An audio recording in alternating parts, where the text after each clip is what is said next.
en un nutshell, como dijo Pablo, si Cristo no resucitó, de nada sirve lo que nosotros estamos haciendo aquí. Eso es. Si usted se lo olvida todo y no se retiene nada, que tenga eso. Que si Cristo no resucitó, en vano es lo que nosotros podamos hacer aquí. Pero ¿sabes algo? Grandes científicos, muchos pensadores de este mundo han tratado de probar que Dios no existe, que fue un hombre, que Jesucristo fue un hombre como tú y yo, y en eso tienen razón. Que lo clavaron en una cruz y ahí quedó todo.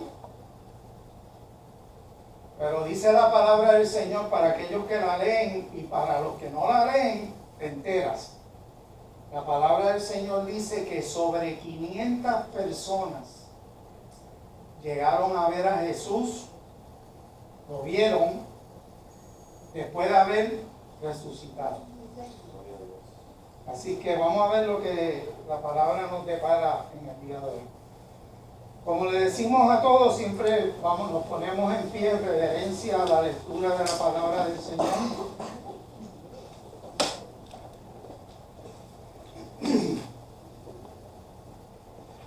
Dice la palabra del Señor en Primera de Corintios, capítulo 15, versículos 12 al 14, en la Nueva Traducción Viviente, en el nombre del Padre, del Hijo y del Espíritu Santo. Pero díganme lo siguiente: dado que nosotros predicamos que Cristo se levantó de los muertos, ¿por qué algunos de ustedes dicen que no habrá resurrección de los muertos? Pues si no hay resurrección de los muertos, entonces Cristo tampoco ha resucitado. Y si Cristo no ha resucitado, entonces toda nuestra predicación es inútil. Y la fe de ustedes también es inútil. Pueden sentarse.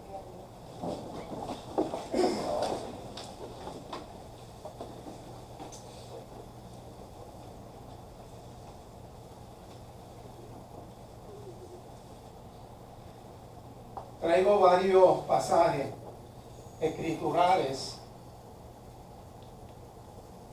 no tan solo para que ustedes se edifiquen con esos pasajes escriturales, sino que si en algún momento alguien o algo les ha sembrado algún tipo de duda con respecto a Jesús y que haya resucitado y que viva y que esté sentado a la diestra del Padre y que nos mandó la promesa a otro consolador para que esté con nosotros todos los días de nuestra vida, aquí esperamos poder aclararle eso en la tarde de hoy.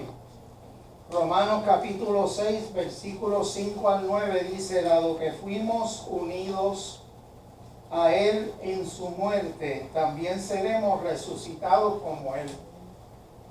Eso es para todos aquellos que han recibido al Señor Jesucristo como su Señor y su Salvador. Cuando tú te conviertes, inmediatamente recibes el Espíritu Santo e inmediatamente te conviertes en heredero y en hijo. Y entonces heredas las promesas que nos han sido dadas en la palabra del Señor a través de Jesús. A través de Jesús ahora nosotros hemos sido resucitados, ¿verdad? Unidos a Él en su muerte, y en su momento, según Él resucitó, nosotros vamos a resucitar también. Sabemos que nuestro antiguo ser pecaminoso fue crucificado con Cristo para que el pecado perdiera su poder en nuestra vida. Ya no somos esclavos del pecado, pues cuando morimos con Cristo fuimos liberados del poder del pecado. Y dado que morimos con Cristo, también sabemos que viviremos con Él.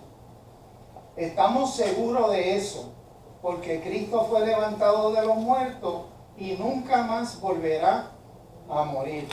La muerte ya no tiene ningún poder sobre Él. Uno de los asuntos más difíciles para todo el mundo es poder manejar el pecado. Y para manejar el pecado, lo que tú tienes que hacer es creer en tu corazón que la palabra de Dios es viva y es eficaz, que tiene poder, y es una declaración de la boca de Dios diciéndote, ¿sabes qué? Antes tú eras esclavo del pecado. Y si él, al ser esclavo, el que se convierte en esclavo del pecado es una persona que no tiene voluntad para decir que no. El pecado siempre va a estar a las puertas y el pecado te va a jalar. Y muchas veces aquellos que hemos cometido pecado, que luego nos decimos, pero ¿qué yo hice? Pues entramos en ese cometer pecado y lo acostumbramos. Porque dice la palabra que nosotros practicamos el pecado. Y para usted practicar el pecado, usted lo tiene que hacer muchas veces. Nosotros, los que hemos recibido a Cristo en nuestro corazón, somos pecadores también.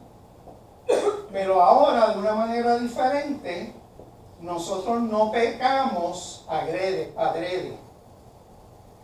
Nosotros podemos pecar, qué sé yo, un ups, pero no lo hacemos, como dicen por ahí, con premeditación y alevosía, ¿verdad?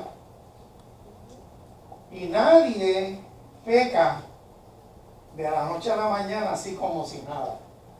Aquel que está buscando de Dios, leyendo la palabra, orando, ayunando, andando, tratando de andar en obediencia, es una persona que tiene herramientas para trabajar y vencer al pecado.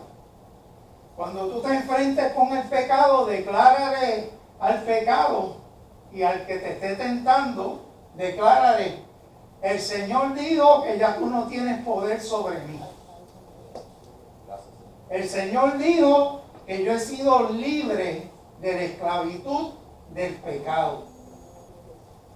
Y cuando tú empieces a hablarle al pecado, a la tentación, cuando tú empieces a hablarle al mundo espiritual de maldad que está, que tú no lo ves, pero está, con la autoridad que te da el Espíritu Santo de Dios que mora en ti, mire, usted tiene el poder para detener el pecado. Usted tiene poder y autoridad para hablar con poder y autoridad al pecado, y el pecado no se puede enseñorear de usted. Pero tenemos que querer de verdad andar en obediencia, hermano. O sea, tú tienes que querer en tu corazón agradar a Dios y no agradarte tú, porque la iglesia sabe que yo he dicho muchas veces, he preguntado muchas veces, ¿por qué el hombre peca? Porque pecar, y no se escandalice, pecar en el sentido humano es bueno, porque produce placer. ¿Me siguen? Ese es el gancho del pecado. El pecado es placer. Placer en diferentes áreas, no me malinterpreten, no es solamente sexual. Es llenarte el ego. Y eso te produce a ti, tú sentirte que tú eres lo último. Tú te sientes así, ya hasta caminar te cambia, ahora caminas como un pavo real. Pues eso, el pecado lo que hace es alimentándote ese ego. y tú te sientes bien. Pero ¿sabe lo que me muestra a mí la palabra? La palabra a mí me muestra que mientras más cerca tú estés del piso, más cerca estás de Dios. Y para estar cerca del piso, el orgullo no puede estar operando en ti. El que está lleno de orgullo y de los espíritus de este mundo, no puede levantar las manos y adorar a Dios. No puede. Y para nosotros regocijarnos en nuestro caminar en Dios, tenemos que ser personas que querramos de raíz obedecer a Dios. Nos cueste lo que nos cueste. El versículo 5 de lo que acabamos de leer ahí en Romanos establece que la participación en la muerte de Cristo nos asegura que compartiremos la resurrección. Establece que el antiguo ser pecaminoso se refiere a la parte de nosotros, específicamente de nuestra vieja naturaleza, a la persona interior completa antes de la conversión, la persona conectado al pecado natural de Adán. Y como ustedes todos saben, también he compartido que cuando Dios te dio vida, cuando Dios permitió que tú nacieras, porque sopló aliento de vida en ti, y tú naciste, y eres su creación, Dios dejó un pedacito dentro de ti que nadie más puede llenar más que tu creador. Y las personas no saben qué es ese vacío y por qué me siento triste y por qué si me voy de baile y de jarana y cuando llego al otro día me echo a llorar porque no sé ni lo que hice. A los que tienen suerte, ¿verdad? Porque yo muchas veces mis amigos me decían, Chacho Raymond, tú eres loco, brother, lo que tú hiciste. Y cuando me contaban, yo decía que yo hice eso. Y me decían, ¿de verdad que lo hiciste? Y yo decía, anda, Barcilero, ¿cómo es esto? Sí, y muchas veces hice el ridículo. Y yo gozándome, mire, ¡guau! Pero al otro día estaba sintiéndome miserable. Y el trato que Dios tenía conmigo desde antes de yo convertirme fue un trato donde, sin acusarme, yo me sentía horrible. Yo me sentía horrible. Y cuando de momento tengo la experiencia que tuve en mi cuarto a solas, que no fue ninguna iglesia, y nadie me hizo un llamado a convertirme, fue Dios el que dijo, está bueno ya. Mira qué estás haciendo con tu vida. Dios me habló y me dijo así. ¿Qué estás haciendo con tu vida? Hermano, usted sabe la experiencia terrible que es que usted levante los ojos y mire en un espejo y usted pueda verse a usted mismo en ese espejo con los ojos con que Dios me veía y yo verme horrible, parecía un monstruo, pero yo sabía que era yo, porque el pecado seguía ensuciándome, el pecado seguía encadenándome, y yo, lo que yo vi allí fue una cosa horrible, pero de eso Dios me libró, y yo le doy gracias a Dios por eso. Gracias, Padre. El viejo hombre fue crucificado con Cristo. Dice Gálatas 2:20, mi antiguo yo ha sido crucificado con Cristo. Ya no vivo yo, sino que Cristo vive en mí. Así que esta parte hay que leerla también. Así que vivo en este cuerpo terrenal confiando en el Hijo de Dios, quien me amó y se entregó a sí mismo por mí.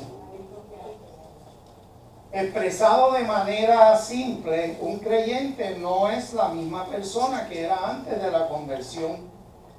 Un creyente es una nueva criatura en Cristo. Y hoy, estos 4 hermanos, 3 hermanos y una hermana, van a hacer un acto público.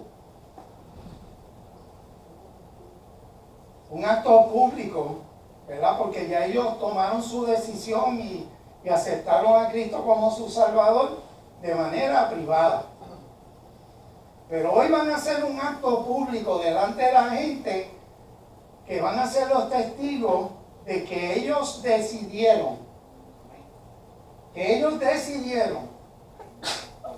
que cuando entren a las aguas van a ahogar la vieja criatura con todos sus delitos y pecados. Y de las aguas emergerá una nueva criatura en Cristo. Y esperemos que sean bautizados con el Espíritu Santo también. Pero ¿sabe algo? Son personas que llenas del Espíritu, Dios las va a usar. Y Dios los va a llamar. Y dirán que no y se resistirán, porque yo lo que quiero es una silla en la iglesia, yo no quiero hacer más nada. Pero eso no fue el propósito de Dios con nadie. Es que nosotros nos convirtiésemos en discípulos y discipuladores de otros. Y el que te va a capacitar va a ser Dios. Y ¿sabes algo? Yo he tenido oportunidades de hacer muchas cosas, pero a mí nada me llena más que esto. Nada me llena más. Y la iglesia sabe que yo tengo un trabajo full time, que no es en la iglesia. Los empleados de nuestra empresa saben que yo tengo 2 trabajos. Pues si hay personas que han tenido 3 trabajos, ¿por qué no puedo tener 2 yo? Y yo paso 8 horas en la empresa y hago todo lo que tengo que hacer y llevo 22 años en eso ya. Y me gusta lo que hago. Pero sabes que estoy loco por salir. Para entonces ir a mi segundo trabajo, que me llena más que el primero. Ay, no te lo pierdas, el segundo trabajo a mí no me pagan. Es de gratis. Por si acaso, ¿verdad? Que no vayan a pensar que me gusta este más porque me mantienen o algo así. Y con lo que implica el trabajo de este segundo trabajo. Este segundo trabajo sí que agota de verdad. Porque usted tiene pero Dios te da la capacidad. A lo que Dios te llame, Él te da la capacidad. Tú tienes que estar constantemente preparado para en cualquier momento tener que ministrar palabra de Dios donde sea que tengas que hacerlo, en una funeraria, en un hospital, en la casa de alguien, por teléfono. Mire, hermano, usted sabe una cosa, que una vez estábamos en un grupo de oración, un lunes, imagínate, un lunes, después del culto de domingo. Teníamos un grupo de oración y nos encejamos en un cuartito. Y todos los lunes nos poníamos a orar. Y a orar, y orar, y orar, hombres y mujeres. Y de momento viene la secretaria de la iglesia, que yo no sé por qué andaba en la oficina, pero tenía que estar allí orando con nosotros. Pero las marcas que siempre están afanadas, ¿verdad? Pues qué bueno, porque ella escuchó el teléfono sonar un lunes y cogió el teléfono y vino para acá despavorida. Venía loca y yo, pastor, y yo dije, pero ¿qué pasa? ¿Qué te pasa? ¿Te asustaste de algo? No, pastor, que En el teléfono hay alguien que dice que se va a matar. Ajá. Pues yo dije, pero de verdad, sí, dijo que buscaran al pastor porque él, dependiendo de lo que usted le dijera, él se iba a matar. Y yo ahí mismo yo dije, bueno, hermano, quédense orando, ahora cambien la oración y empiecen a orar por el que está llamando. Y yo voy para la oficina y voy por el camino, Dios mío, Señor, ¿por qué tú me haces esto? Tú sabes lo que tú pensar, que depende de lo que tú digas, se va a matar o no. Entonces yo cojo el teléfono y digo, buenas noches, y dice, ¿buenas noches de qué? Bien de buena. Tipo bien áspero. Yo decía, bueno, usted no quería hablar con alguien. Pues aquí estoy, ¿qué pasó? No, porque dependiendo de lo que usted me diga, yo voy a matar a mi mamá, voy a matar a mi hermana y me voy a matar yo. Y yo dije, pero ¿cómo es eso? ¿Por qué? Y entonces él empieza a contarme que él ama tanto a su papá, que su papá es la luz de sus ojos, y la mamá y la hermana son dos prostitutas, porque, empezó diciendo, yo soy un hombre millonario, mi familia es una familia adinerada, y mi mamá y mi hermana lo que hacen todos los días es estar de jarana, gastándole los chavos al viejo, y yo no sé qué le pasa a mi papá, porque mi papá se queda como si nada y él las ama, así como son, sabiendo lo que están haciendo, y mi mamá bregando con otros hombres, y mi hermana dándose la vida lujuriosa. Y yo le dije, ¿y por eso usted la quiere matar? Y digo, sí, es que yo no aguanto esto, yo amo tanto a mi papá. Me dijo, yo no le voy a decir mi nombre, porque yo soy bien conocido aquí en Puerto Rico. No quiero darle mi nombre. Yo digo, no me hace falta. Pues dime. Seguía contando y contando. Y estaba pero decidido. Y cuando le dije, ¿terminaste? Y me dijo, sí. Yo digo, pues ¿sabes una cosa? Tú no amas tanto a tu papá. Si tú dices que tú estás haciendo esto porque amas a tu papá, estás diciendo mentira. Porque tú no amas a tu padre. Es más, yo te voy más lejos. Hazte de cuenta que coge ese revólver que tú dices que tienes en la mano, vete donde tu padre y métele un tiro y mátalo.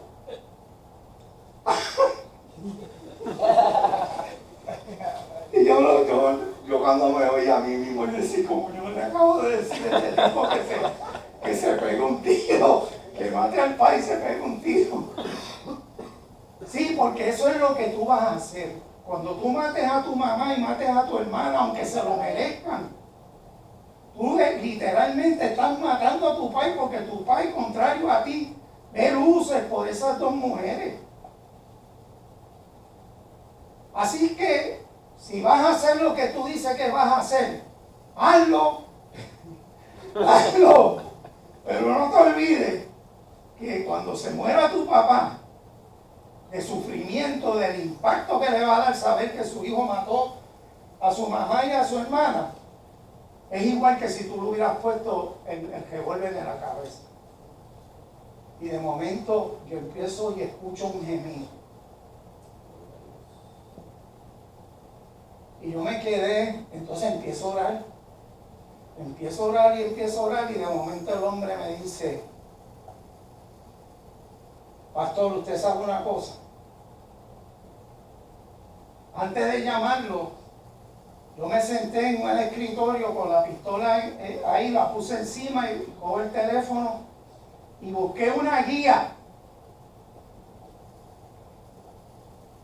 Cuando existían guías telefónicas. Y como mi propósito era que Dios me tendría que hablar para yo desistir hacer lo que iba a hacer, abrí la Biblia donde dice iglesia. ¿La qué? La guía telefónica.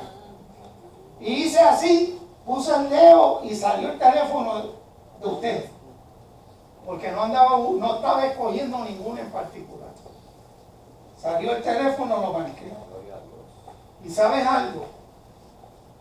Dele gracias a Dios, porque Dios lo usó y he tomado la decisión de no hacer lo que iba a hacer.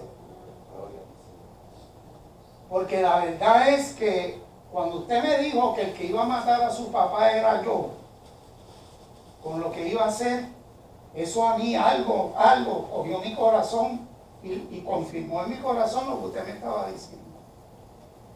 Así que no lo voy a hacer.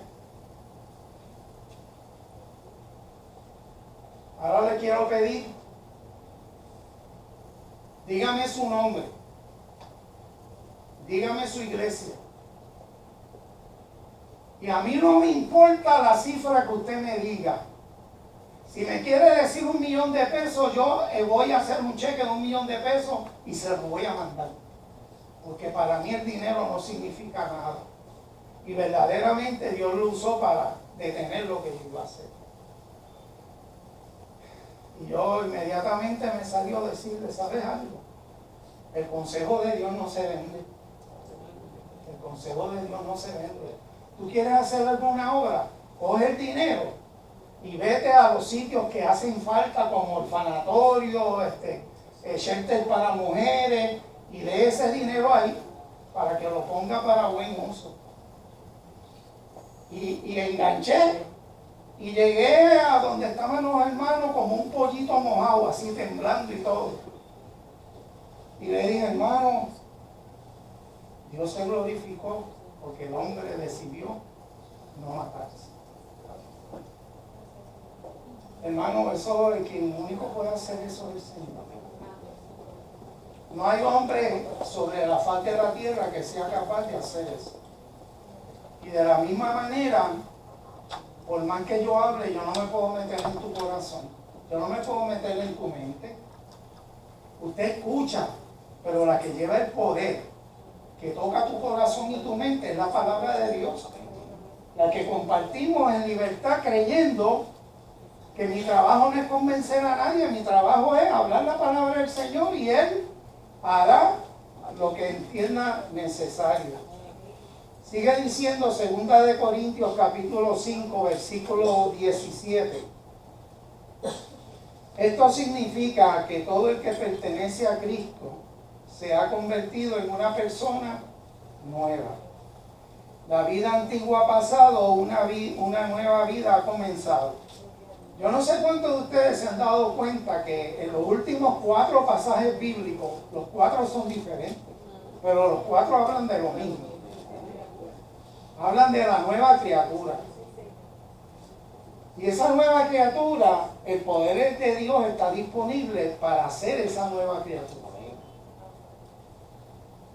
Los cristianos no deben solo saber que murieron al pecado y que resucitaron con Cristo. Deben también creerlo. ¿Sabe que ese es el gozo que produce en nosotros el Evangelio?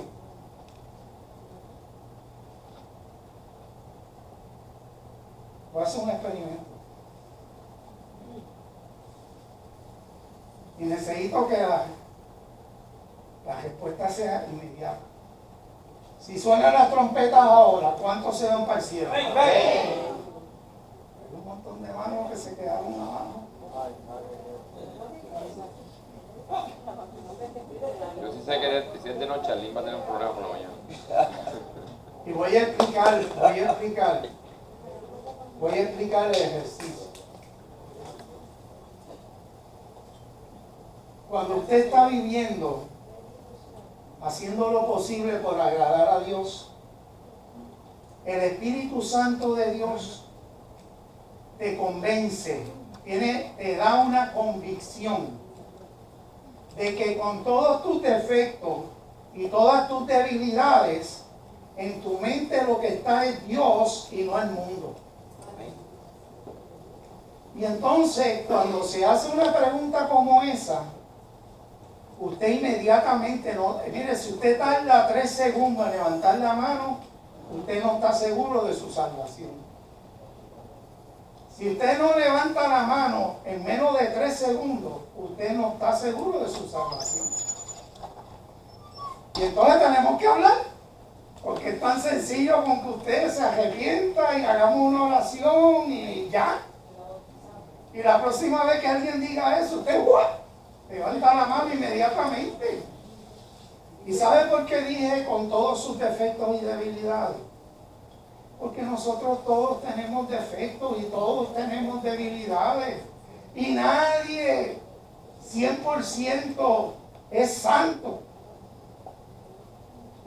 La santidad completa la vamos a alcanzar cuando la trompeta suene y estemos delante de Jesús, suspendido en el cielo. En ese momento, trate de imaginarse miles de millares de personas suspendidas en el cielo, con una luz brillante ahí al frente de ellos. Dice la Biblia que en ese momento, porque nadie puede llegar al cielo sin ser santo, dice la Biblia que en ese momento nuestros cuerpos van a ser transformados de cuerpos corruptibles, de cuerpos corruptibles a cuerpos incorruptibles. Entonces en ese momento sí podemos estar en la presencia de Dios, porque Él nos terminó de limpiar. Gloria a Dios. Los que creen eso no pueden estar tristes. Los que creen eso no se pueden deprimir. Los que creen eso tienen suficiente fuerza, hermano, para enfrentar una enfermedad o una circunstancia fea, grave, y con gozo lo hacen, porque saben que Dios está en control. Y Él sabe que Él fue el primero que dijo cuando se le acercaron los discípulos: ¿cuántas veces he de perdonar a mi hermano que cometa el mismo pecado? Hasta 70 veces 7 si arrepentido viniese delante de mí.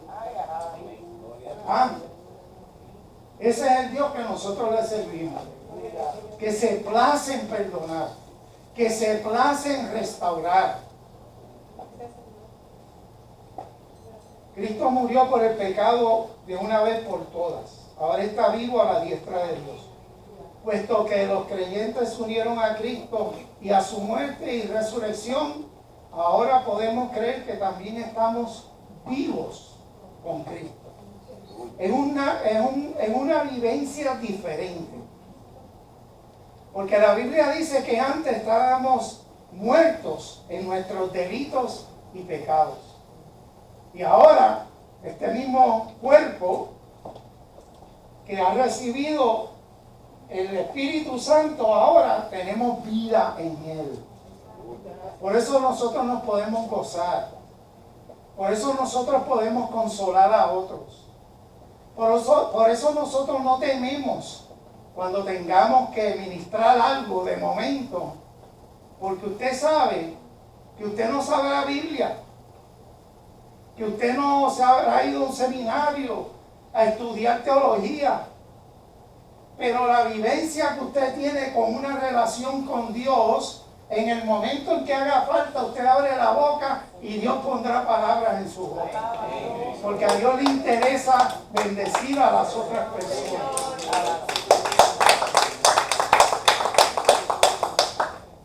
Pablo le pide a los cristianos considerarse ellos mismos muertos al pecado. Si tú no empiezas a decir: yo estoy muerto al pecado, muerta al pecado, ya yo no voy a seguir en esta. Pablo pide a los cristianos considerarse ellos mismos muertos al pecado. Antes de la conversión ellos todavía eran esclavos del poder del pecado. Ahora ellos están libres para resistirlo. Porque la Biblia dice: resistid al diablo y huirá de vosotros. Aunque los creyentes en Cristo han muerto al pecado, aún el pecado sigue siendo un problema. La causa del pecado está todavía presente y puede expresarse asimismo a través del cuerpo mortal, el cuerpo que está sometido a la muerte. La diferencia es que el pecado no tiene derecho a reinar. De esta manera, Pablo amonesta al creyente a no obedecer el pecado. Hay dos razones principales para crucificar al viejo hombre. Número uno, para que el cuerpo del pecado sea destruido. La naturaleza pecaminosa de un creyente es abolida cuando la vieja naturaleza se crucifica con Cristo. Y la segunda razón es a fin de que no sirvamos más al pecado. Los creyentes son nuevos hombres que ya no están más esclavizados a la vieja naturaleza pecaminosa. Voy a cerrar con esto porque vengo aquí para 3 predicaciones corridas. Yo entiendo que con esto, a los que han estado atentos con esto, cerramos con broche de oro. Dice Romanos capítulo 6, versículos 12 y 13. Dice, oye bien, no permitan que el pecado controle la manera en que viven. No caigan ante los deseos pecaminosos. No dejen que ninguna parte de su cuerpo, ninguna parte de su cuerpo se convierta en un instrumento del mal para servir al pecado. Eso empieza por la lengua, ¿sabes? Eso empieza por la lengua. En cambio, entréguense completamente a Dios, porque antes estaban muertos, pero ahora tienen una vida nueva. Así que usen todo su cuerpo como un instrumento para hacer lo que es correcto para la gloria de Dios. Alabado sea